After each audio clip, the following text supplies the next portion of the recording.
Heading up to Captain Marvel, the internet had to go ahead and prove that it's the reason we can't have nice things. Trolls flooded review websites with negative ratings before the movie was even out, and some called for the boycott of Captain Marvel. But in the end, our girl Carol Danvers triumphed and brought in over $1 billion at the box office, and yes, that's billion with a B.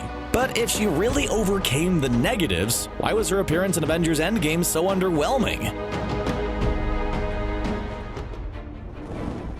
Fans had been waiting for Marvel to finally come out with a standalone movie featuring a female hero for about a decade. Anyway, we were excited to hear that Carol Danvers was going to appear on the big screen, played by none other than the talented Brie Larson, no less. But it was the timing which many fans considered to be so questionable. We admit it's been hard to think of anything else but Avengers Endgame since pretty much the second Avengers Infinity War ended. Anything that wasn't Endgame ran the risk of seeming like a diversion and being overshadowed by the massive cinematic events of Infinity War and Endgame. Yeah, we got Ant-Man and the Wasp, which came out post-Infinity War, but it featured already established characters who rarely interacted with the greater MCU. Captain Marvel was a new character to the MCU. And dropping her into the cast at the peak of hype, and probably the most important time in the MCU's history, seemed like a huge risk. Mostly, it seemed like a huge risk because what if Captain Marvel bombed at the box office? Sure, anything Marvel Studios puts out is probably going to succeed, but the bar has never been higher at this point. If Captain Marvel tanked and people hated Carol Danvers, having her appear in Endgame would have tainted the entire thing. Back in the day, they suspected the Incredible Hulk would be the major kickoff to the MCU, and were just hoping Iron Man wouldn't do too terribly. They had to come up with a contingency plan in case audiences didn't respond well to Tony Stark, an idea that, in retrospect, seems pretty laughable, considering how popular he is now. But back to present-day MCU. A rumor started going around that Marvel Studios was shooting multiple versions of Endgame, some which heavily featured Captain Marvel and others in which she barely appeared. This may seem like a lot of extra work, but considering the Russo brothers regularly shoot scenes just to stick them in the trailers and mess with us, it's not really that crazy of an idea. The idea was that based on how Captain Marvel performed, they could determine which scenes to include in the final cut of Endgame. We have long answered the question of where was Captain Marvel when the decimation was taking place.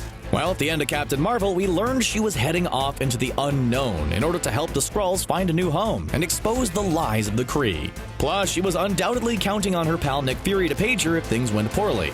She even confirms that she was keeping busy when Rhodey questioned her in Endgame. Clearly, he had no clue he was talking to someone who can easily punch spaceships apart. Maybe you should mind your business, Rhodey. I mean, you were supposed to be protecting the Earth. How did that go? Anyway, Captain Marvel showed up strong by rescuing Tony Stark and Nebula in a heroic blaze of glory. Then she led the charge to find Thanos and defeat him before leaving. Sure, not everyone stayed on Earth following the end of Thanos, but Captain Marvel didn't come back to help collect the Infinity Stones as Rocket and Nebula did. She does show up again during the final battle, and as anyone could have predicted, she kicks an incredible amount of butt. Seeing her fighting Thanos was intense, and made all the better by the presence of other strong female heroes like Okoye, the Wasp, Valkyrie, and even Pepper Potts. But where was Captain Marvel for the entire middle of the movie? Unless it had to do with opposing Thanos head-on, she was totally absent, and other than Thor testing her by zooming Stormbreaker past her head, and Rhodey being less than welcoming, we didn't really see any meaningful interactions between her and the rest of the cast. Could this have been a result of Marvel Studios hedging their bets and including less of Captain Marvel on the off chance that her standalone movie was a flop? This certainly seems like a real possibility, but we think there were other factors at play here. One is that we've spent years and years getting to know most of these heroes and watching them form relationships with one another. This movie was the big payoff for all of that invested time, and it was the last chance we had to see some of our most beloved heroes. Throwing in a total stranger might have been a bit too much, and may have detracted from the emotional impact of what was going on during the movie. And now that we're done talking about our emotions about Endgame for at least 30 seconds, let's talk about how freaking strong Captain Marvel is. Some people seem to take it personally that Captain Marvel could probably beat someone like Thor or the Hulk in a fight. Having her spend the movie dwarfing everyone else in terms of strength and then saving the day single-handedly probably wouldn't have endeared her to any skeptical fans. So although it seems strange to say, it might have ultimately been for the best that Captain Marvel wasn't featured prominently in Endgame.